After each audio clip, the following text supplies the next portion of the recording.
घरफोडीचा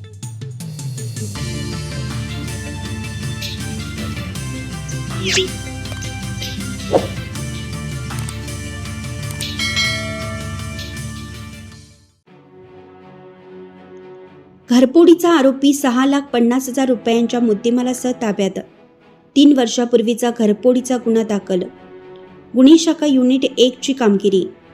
माननीय पोलीस आयुक्त श्री संदीप कर्णिक, माननीय श्री किरणकुमार चव्हाण, पोलीस उपआयुक्त गुन्हे शाखा माननीय श्री संदीप मिटके, सहाय्यक पोलीस आयुक्त गुन्हे शाखा नाशिक यांनी नाशिक शहरातील चोरी घरफोडीतील आरोपितांवर कारवाई करण्याबाबत सक्त सूचना दिल्या होत्या.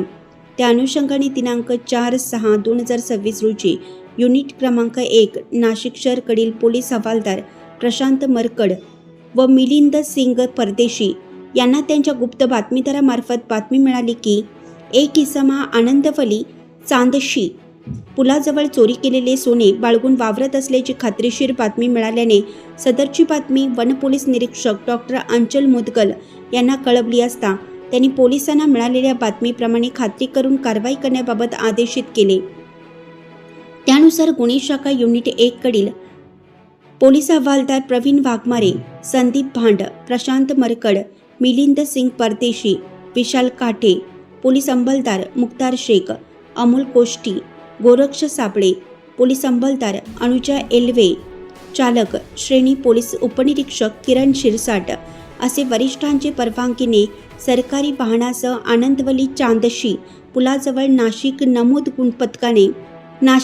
पथकाने सापळा लावून थांबले असता पोहोचला असता एक इसम संशयितरित्या आनंदवली रोडने पुलाकडे पायी येताना दिसला.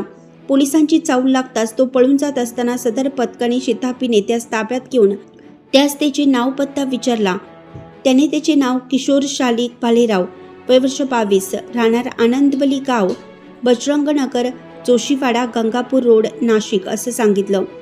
अंगझडती दरम्यान आरोपिताच्या ताब्यात मिळून आलेले सोने, त्यात 3.10 ग्रॅम वजनाचे सोन्याचे नक्षीदार पेंडेंट, काळ्या मण्यांचे मंगळसूत्र, 5.110 ग्रॅम वजनाची एक सोन्याची अंगठी, 4.610 ग्रॅम वजनाची एक सोन्याची अंगठी, 2 ग्रॅम वजनाचा एक सोन्याचा लक्ष्मीचा चित्र असलेला कॉईन असा एकूण 41,077 ग्रॅम वजनाचा 6,50,000 रुपये किमतीचा मुद्देमाल हस्तगत करण्यात आला.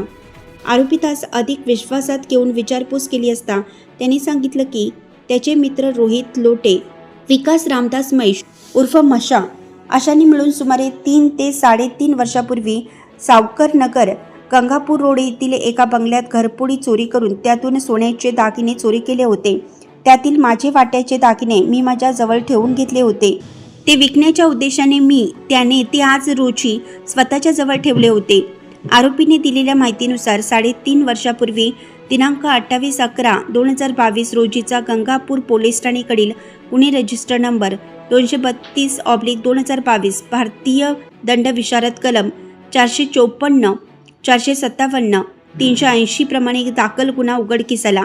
सदरची कामगिरी माननीय पोलीस आयुक्त श्री संदीप कर्णिक, माननीय पोलीस उपायुक्त श्री किरणकुमार चव्हाण गुन्हे नाशिक शहर, माननीय श्री संदीप मिटके, सहाय्यक पोलीस आयुक्त गुन्हे शाखा नाशिक शहर यांच्या मार्गदर्शनाखाली गुन्हे शाखा युनिट क्रमांक 1 नाशिक शहर कडील वरिष्ठ पोलीस निरीक्षक डॉक्टर अंचल मुदगल, पोलीस उपनिरीक्षक चेतन श्रीवंत, रमेश शिंदे, सुदाम सांगळे, चालक श्रेणी पोलीस उपनिरीक्षक किरण शिरसाट, पोलीस हवालदार प्रवीण वाघमारे, प्रशांत मरकड, मिलिंद सिंग परदेशी, संदीप भांड, विशाल काटे, नाझीम खान पठाण, योगीराज गायकवाड, देवीदास ठाकरे, रमेश कोळी, उत्तम पवार, धनंजय शिंदे, राजेश लोखंडे, पोलीस अंमलदार अमोल कोष्टी, मुक्तार शेख, गोरक्ष साबळे, महिला पोलीस हवालदार शर्मिला कोकणी, पोलीस अंमलदार मनीषा सरोदे, अनुजा एल्वे अशांनी केलेली आहे.